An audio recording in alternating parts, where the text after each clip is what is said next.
Hello everyone, welcome back to my channel. My name is Jia. In this video we are going to learn about development of bone. Development of bone इसका जो दूसरा नाम है उसको हम बोलते हैं ओस्टियोजेनेसिस, ऑस्टियोफिकेशन या फिर ओसिफाई। इसका मतलब होता है फॉर्मेशन ऑफ बॉन, बॉन का फॉर्मेशन होना, और जो बॉन होती है वो ओशियस टिश्यू की मिलकर बनती है।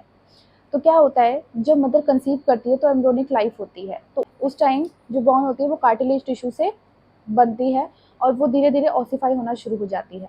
उसके बाद जो ओएस है ये सिनोनिम होता है बॉन का, मतलब कहीं पर भी अगर ओएस लिखा होगा तो मतलब वो रेक्टिफाई करेगा बॉन को। बेसिकली ऑस्टियोजेनेसिस या फिर ऑस्टियोफिकेशन का मतलब क्या होता है, it is a process of converting hyaline cartilage and fibrous membrane into bone. इसमें क्या होता है, जो हाइलिन कार्टिलेज होता है और फिब्रस मेम्ब्रेन होता है वो कन्वर्ट होता है बोन के अंदर। ये ऐसा एक प्रोसेस होता है। Types of bone, 3 types of bones होते हैं। एक होता है ऑस्टियोब्लास्ट, ऑस्टियोसाइट्स और ऑस्टियोक्लास्ट। जो ऑस्टियोब्लास्ट होता है वो बॉन फॉर्मिंग सेल होता है, इससे बॉन बनती है। उसके बाद जो ऑस्टियोसाइट होता है वो ऑस्टियोब्लास्ट का मैच्योर फॉर्म होता है, इसलिए इसको बोलते हैं मैच्योर ऑस्टियोब्लास्ट दैट मेंटेन बॉन। बॉन को मेंटेन करने में हेल्प करता है। उसके बाद जो ऑस्टियोक्लास्ट होता है ये बॉन ब्रेकिंग सेल्स होते हैं और ये मेंटेन करते हैं बॉन की शेप को। अब अगर टाइप्स ऑफ ऑसिफिकेशन देखा जाए तो ये 2 टाइप के होते हैं। एक होता है इंट्रामेम्ब्रेनियस ऑसिफिकेशन और दूसरा होता है एंडोकॉन्ड्रियल ऑसिफिकेशन या फिर इंट्रा कार्टिलेजिनियस ऑसिफिकेशन। इंट्रामेम्ब्रेनियस ऑसिफिकेशन में bond develops by replacing fibrous membrane. इसमें क्या होता है, जो बॉन्ड डेवलप होती है वो रिप्लेस करती है फिब्रस मेम्ब्रेन को, फिब्रस मेम्ब्रेन को रिप्लेस करके बॉन्ड डेवलप होती है। और इसका एग्जांपल बोले तो फ्लैट बोन, इरेगुलर बोन, जैसे कि हमारे फेस की जो फ्लैट बोन होती है वो हो गया, कॉलर बोन हो गया, वो इसके एग्जांपल होते हैं।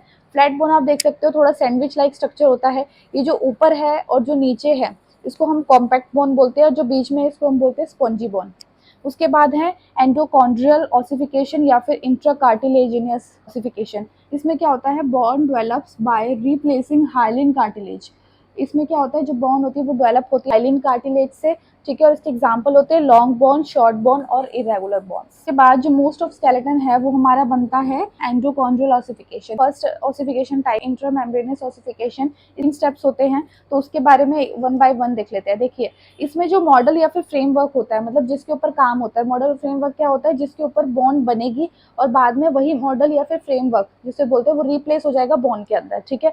तो इसमें जो मॉडल और फ्रेमवर्क है वो होगा हमारा फिब्रियस कनेक्टिव टिश्यू मेम्ब्रेन। तो देखिए मैंने यहाँ पर क्या है, ये जो शीट है इसको हम शीट बोलेंगे।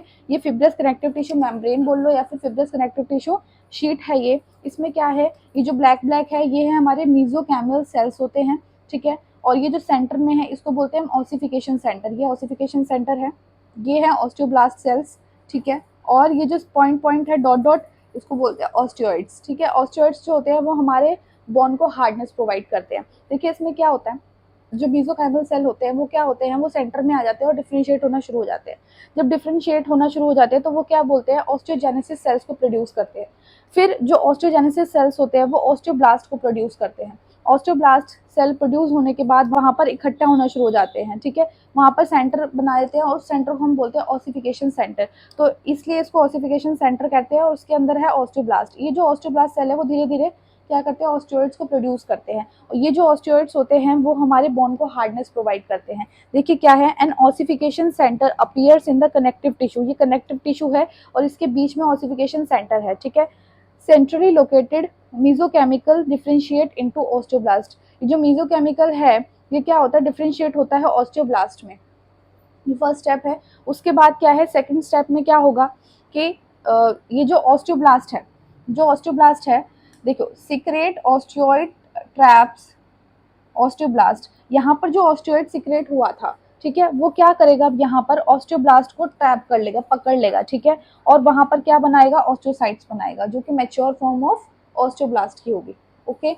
उसके बाद अगर थर्ड स्टेप में जाकर देखें तो इसमें क्या होगा, देखिए इसमें जो है ये ऑस्टियोब्लास्ट है, ठीक है। और इसको हम बीच में जो ये स्ट्रक्चर है इसको बोलते हैं स्पॉन्जी बोन, ठीक है, जो कि ऑस्टियोसाइट सेल से मिलकर बनी होती है, ओके। और जो ये पूरा एरिया है इसको हम बोलते हैं फिब्रस पेरिस्टोयम, ठीक है। ये क्या होता है, ये प्रोटेक्शन लेयर होती है और उसी से हमारा कार्टिलेज बोन बनता है।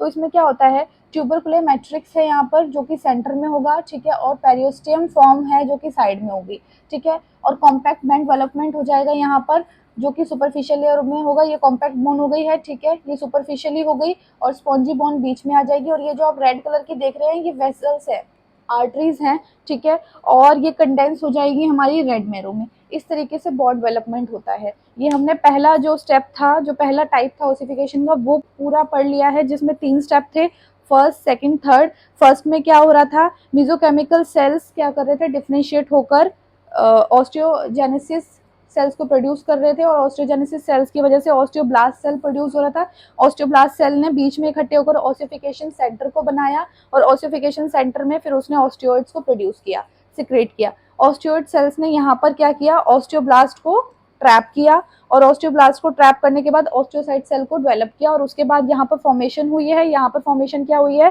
ट्यूबरकुलर मैट्रिक्स फॉर्मेशन हुई है, जो कि सेंटर में हुई है। उसके बाद पेरियोस्ट्रियम फॉर्म हुआ है, जो कि साइड में है। कॉम्पैक्ट बोन का डेवलपमेंट हो गया है। उसके बाद स्पॉन्जी बोन का डेवलपमेंट हुआ है, जो कि बीच में है।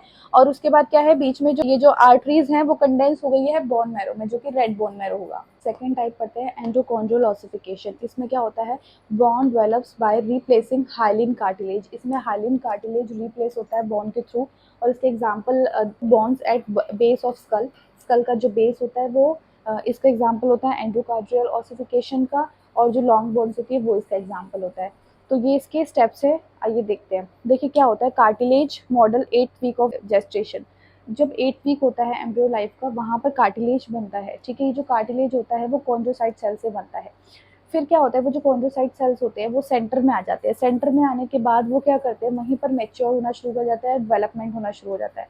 वहाँ पे मैच्योर होती है, डेवलपमेंट होती है, और वहीं पर उनकी डेथ हो जाती है। डेथ होने के बाद वो क्या करते हैं, वो बोन के एंड में चले जाते हैं। एंड में जाने के बाद वहाँ पर वो एपिफाइसिस हो जाता है, ठीक है। बोन की, जैसे ये बोन है, इसके एंड में होगा एपिफाइसिस, और बीच में आ जाएगा डाइफाइसिस। तो क्या होता है, जब वो एंड में चले जाते हैं तो वहाँ पर जो सेंटर ऑफ बॉन होता है, वहाँ पे जो आर्टरीज होती है, वेन्स होती है, वो इन्वेड कर जाती है। इन्वेड करने के साथ साथ उसके साथ ऑस्टियोजेनेसिस सेल्स भी आते हैं। वो जो ऑस्टियोजेनेसिस सेल्स होते हैं वो वहाँ पर मैच्योर और डेवलप होना शुरू हो जाते हैं। जब वो मैच्योर और डेवलपमेंट हो जाती है उनकी, तो वहाँ पर ऑस्टियोब्लास्ट सेल्स बन जाते हैं, जो कि ये हैं सेंटर में। और वहाँ पर जो ये सेंटर वाला पार्ट है, ये बन जाता है हमारा प्राइमरी ऑसिफिकेशन सेंटर।